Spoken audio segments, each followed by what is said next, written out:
Good morning, doctors. This is Dr. Ala Adri, Associate Professor of Oral and Maxillofacial Surgery, Faculty of Dentistry, Cairo University. In a previous lecture, we discussed the classification of different salivary gland disorders.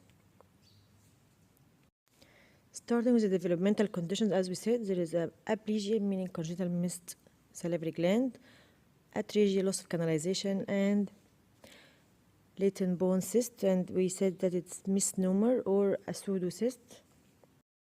However, all the developmental conditions are manifested as diminished salivary secretion in different degrees, and with subsequent mucositis, inflammation of all mucous surfaces, and rampant caries. However, these conditions are diagnosed with diminished salivary flow rate, and usually the management is symptomatic by using pilocarpine lozenges to increase the salivary flow. Here is a PET scan of patient suffering from a left side congenitally missed parotid salivary gland, and here we can see the non-functional revealed and the function of the other side existing salivary gland. Mucocele, as we said, is a swelling caused by either extravasation of salivary fluid due to trauma of the duct and leakage around the duct with later encapsulated or get surrounded by fibrous tissue, or retention cyst caused by collection of saliva behind an obstruction. However, when the lesion comes in the lip, the superficial one is covered by very thin mucosa and appear bluish, while a long-standing one appear as the same color as the adjacent mucosa due to fibrosis, like here. Mucocele is managed by surgical removal of the lesion and associated minor salivary glands, or with ablation with CO2 laser beam. The wound that's left open is left to heal by secondary epithelialization.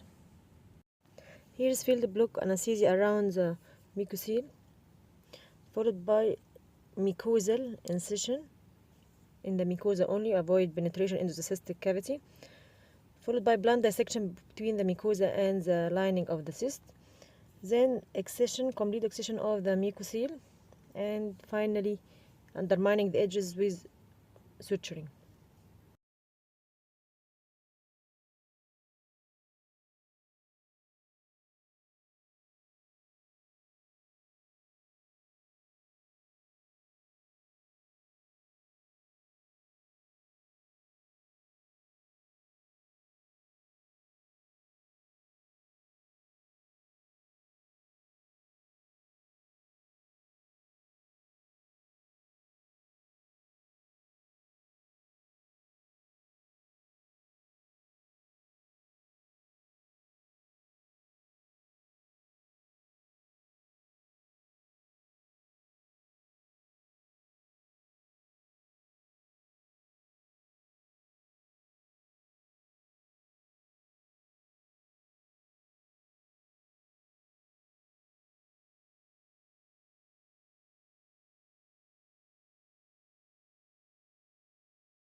Here is another technique used in literature, is to inject an impression material in the cystic cavity to maintain its lining during removal and avoid recurrence.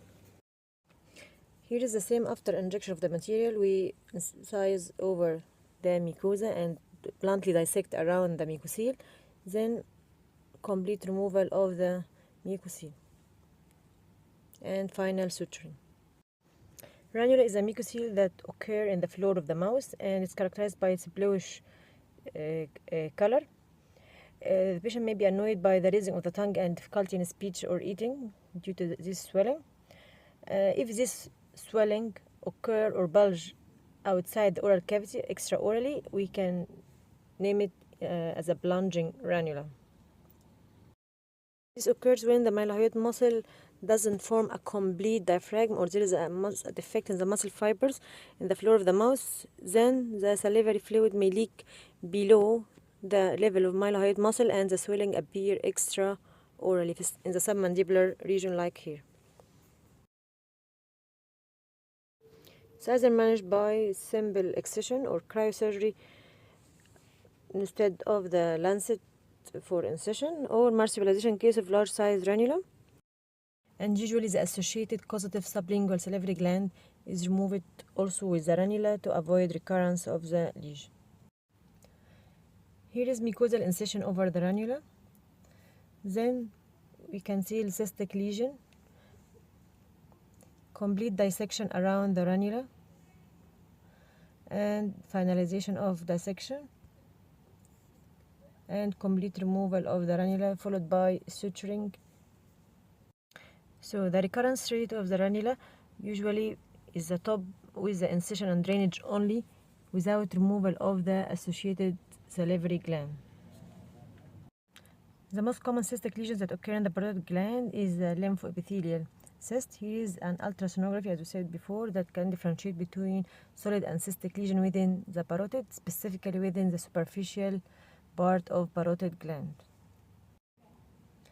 Here is cystic lesion in the parotid gland that appear on the CT with soft tissue profile. The lymphoepithelial cysts are usually caused by proliferation of epithelial remnants that exist within the associated parotid lymph nodes. So the treatment is either superficial parotidectomy with preservation of facial nerve, or sometimes bilateral parotidectomy is performed for cosmetic reasons to avoid facial asymmetry caused by a unilateral facial defect.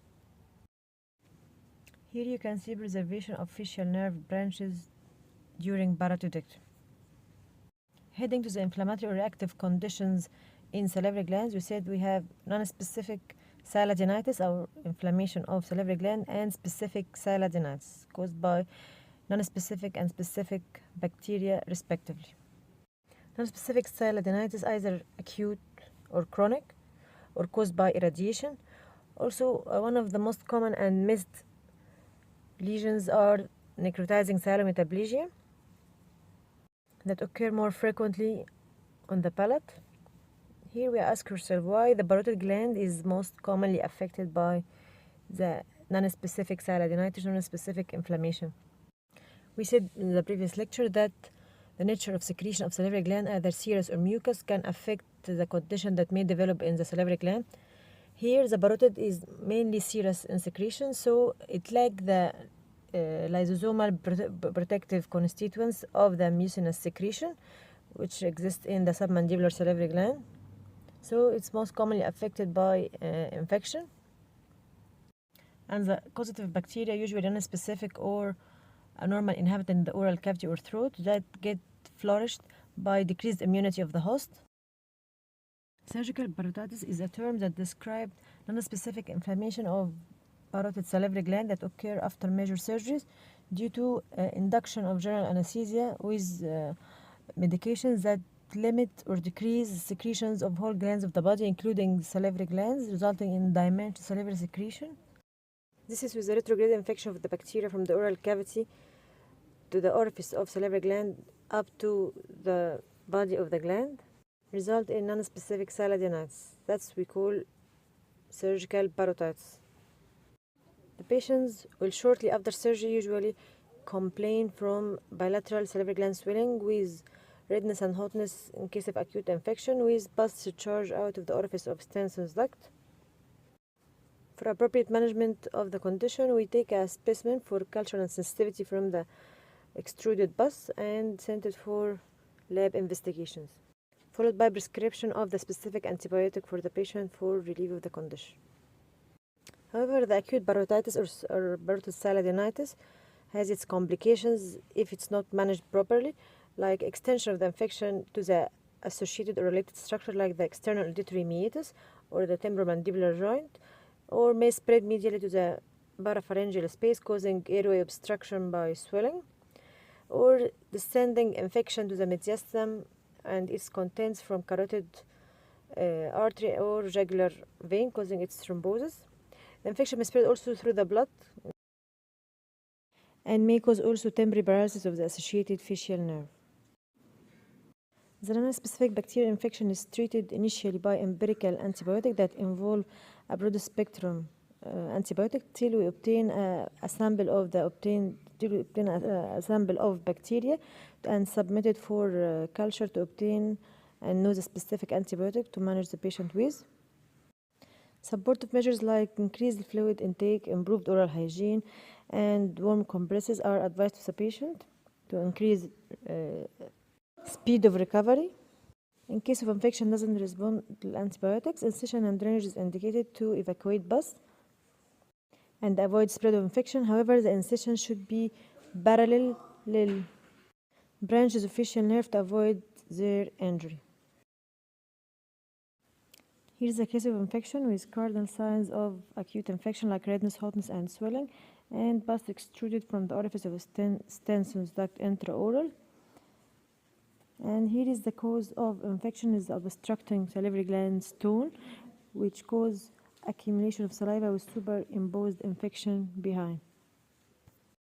The chronic infection may develop secondary acute parotitis due to non-proper management or on top of Sjogren syndrome or any retrograde infection or even tumor in the salivary gland. And the swelling in the chronic condition presents as unilateral swelling with sometimes intermittent remissions and exacerbations, with periods of swellings and periods of rest to the patient without significant swelling. There is also ductal dilatation with areas of stenosis and dilatation in case of long-standing infection.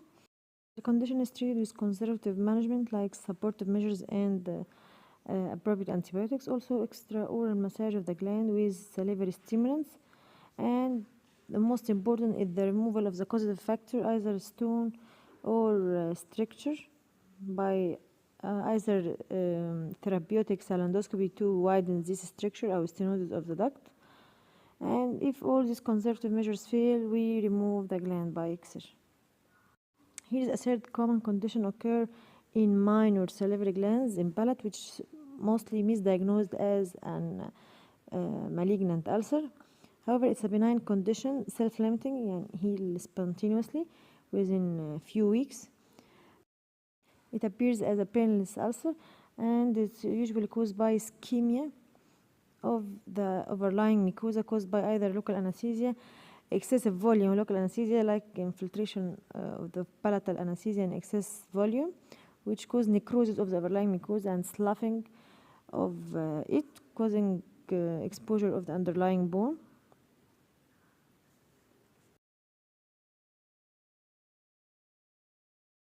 However, if this condition is not healed by itself in few weeks, should be biopsied.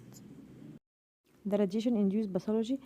In case of radiation-induced to the oral or maxillofacial region for management of any malignant tumor, if the salivary glands encountered in the pathway of radiation with a dose larger than 50 gray may result in permanent salivary gland damage for its parenchyma with subsequent chronic xeristomia due to atrophy of the gland. So the radiation dose should be fractionated or delivered in separate small doses rather than single one large dose to avoid the permanent atrophy or damage to the salivary gland tissue with subsequent affected function of the gland. The management of the condition is usually symptomatic by prescribing salivary stimulants to the patient to increase salivary secretion like pilocarpine.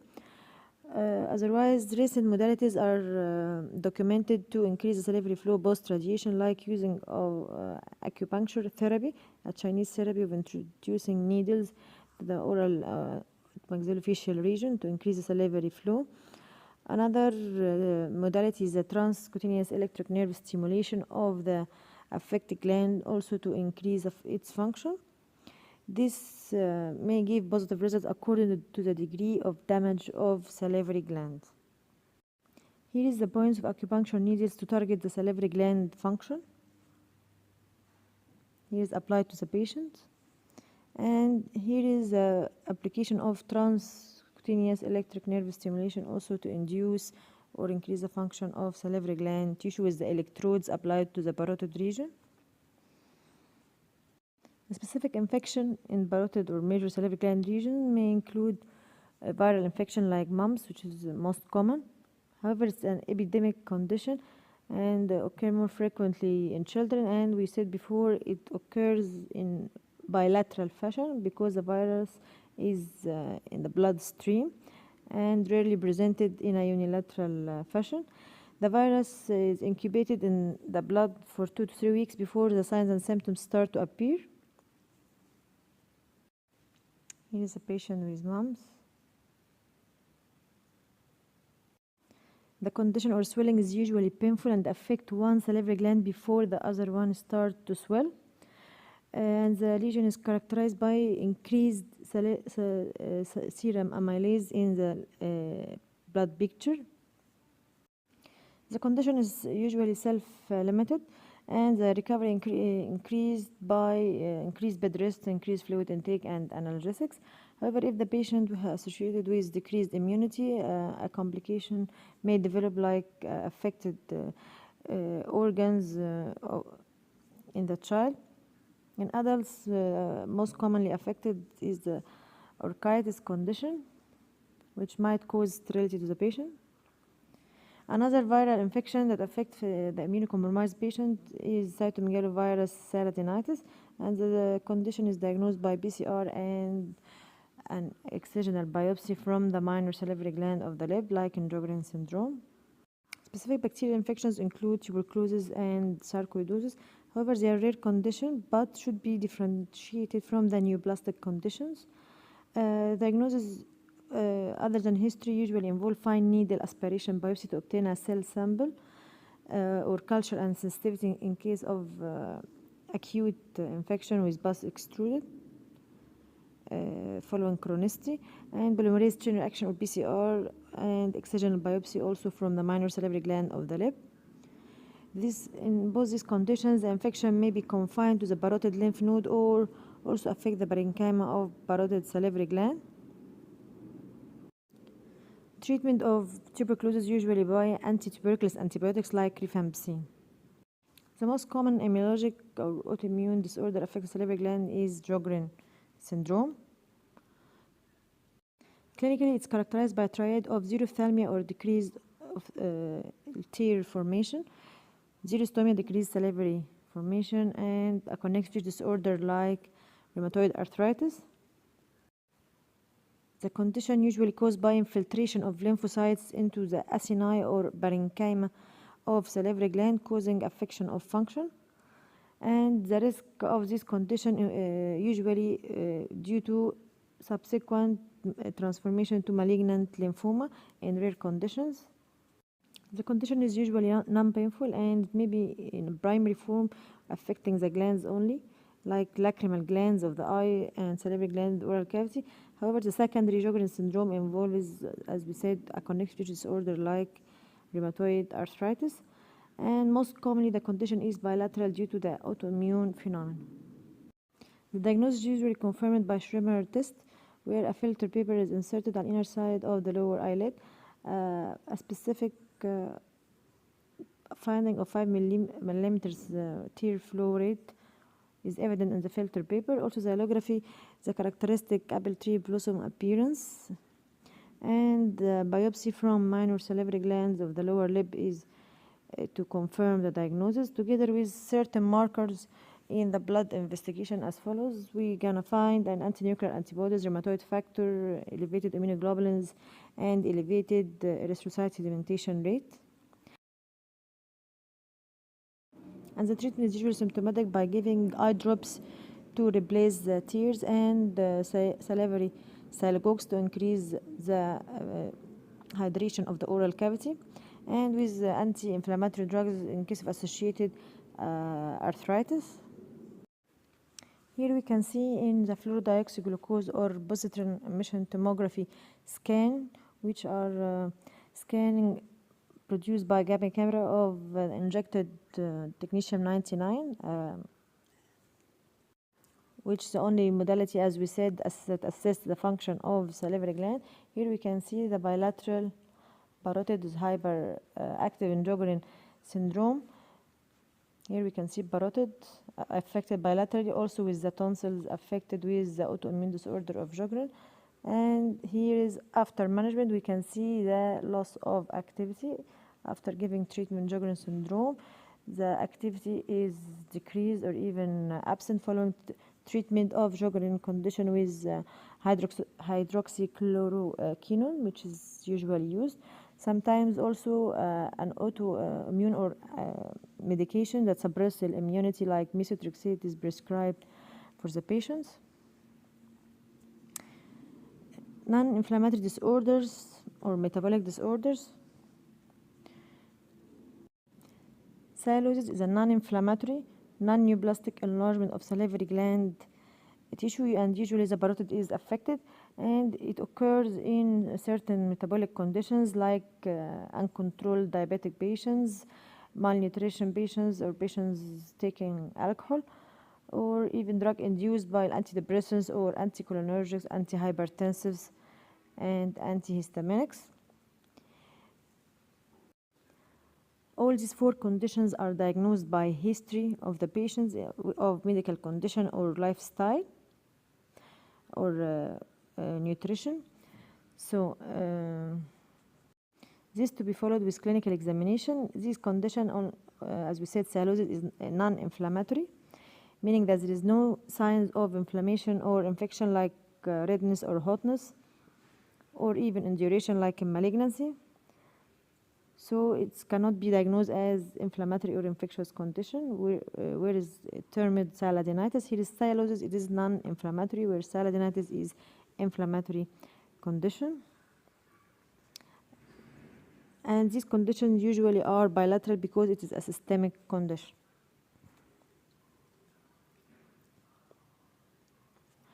Sialosis, as you said before, is salivary gland stone that might occur in the course of the duct, near to the orifice or midway of the duct, or even near to the gland orifice.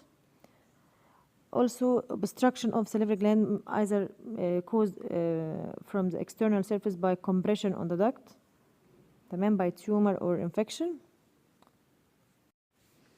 Here is sialography followed by panorama showing the stone, a radiolucent stone, and here is dilatation and stenosis of duct. However, whatever the cause of obstruction, it either result in mucus retention cyst or collection of salivary flow behind the obstruction, or extravasation where it's caused by leakage by trauma from the salivary gland duct, and which gets surrounded by fibrosis. Here is a large stone at the orifice of submandibular salivary gland, and MRI with sialography showing a space-filling stone. However, the stone occur more frequently in submandibular salivary gland more than the parotid salivary gland due to various causes, which is important to know. As we said, the mucinous secretion of the submandibular salivary gland, together with the longer tortuous course of the submandibular salivary gland duct, and the gravitational factor as the level of the gland is below the orifice of the duct and the floor of the mouth. Here is stone in the body of submandibular salivary gland. If the stone is small and within the duct and doesn't affect the salivary flow, there will be no symptoms. Otherwise, if it's large and obstructing the major salivary gland or main flow of salivary glands, there will be intermittent swelling at the meal time, which disappear within or in between the meal times, and the gland will then be tender. The gland will be tender to palpation, and superimposed infection may occur if not managed by stone removal.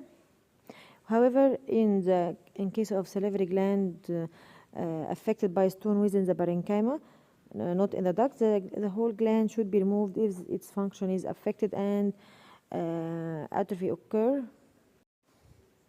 As we said, the history is the main diagnostic factor, followed by palpation of stone within the duct. However, if it's not in the duct and within the gland, the diagnosis is confirmed by various radiographic modalities, MRI, ultrasound, or even sialography in case of absence of acute infection. Stenosis of the ductal system can be classified into 4 main types: either diffuse swelling within the small branches of the duct, or localized swelling in the main duct, or even diffuse narrowing of the main duct, or even affecting the whole ductal system, like we see here. The narrowing of duct may be congenital or secondary to trauma or infection, and also symptoms like obstructive disorders due to stones, which is recurrent or intermittent swelling related to mealtime, and usually diagnosed by sialography or sialendoscopy. However, the management includes the removal of the causative factor, like removal of stone from the duct, either anterior duct or posterior duct. However, stones in the salivary gland indicate whole gland removal. Here is, we can see salivary gland stone in the major salivary and submandibular salivary gland duct. We make 2 stitches anterior and posterior to the stone to avoid its displacement during surgery, followed by incision over the salivary gland stone and grasping the stone, followed by removal of removal of salivary gland stone with irrigation to remove any residual debris from the stone. And finally, the margins of the duct are sutured to the floor of the mouth mucosa to avoid closure and fibrosis of the surgical site with subsequent obstruction. This is the surgical method of salivary gland removal, salivary gland stone removal, that we call sialolithotomy. Another modalities include conservative treatment in case of small stones, where we milk the gland or massage of the gland to extrude the stone in a more anterior part to be able to remove the stone without surgery, or even using sialendoscopy to fragment the stone by shockwave lithotripsy, either through endoscope or outside the main duct, shockwave to fragment it, and then irrigation and suction is involved. In case of large stone that affecting the function or causing atrophy of salivary gland within the body of the gland, not in the duct, here the treatment is sialadenectomy, removal of the whole gland. Here you should know or revise these terms. We should know that sialadenitis is inflammation of salivary gland, sialectasis dilatation of salivary gland duct, increased salivary flow, non-specific, non-inflammatory, non-neoplastic enlargement of salivary glands called sialosis, sialolithotripsy, fragmentation of salivary gland stone, sialography, injection of contrast media, and followed by radiography to visualize the ductal system or any obstructions. Sialogogues are salivary stimulants which increase salivary flow. Sialometrics are measurements taken to the salivary flow rate. And here are the references for further reading. Thank you.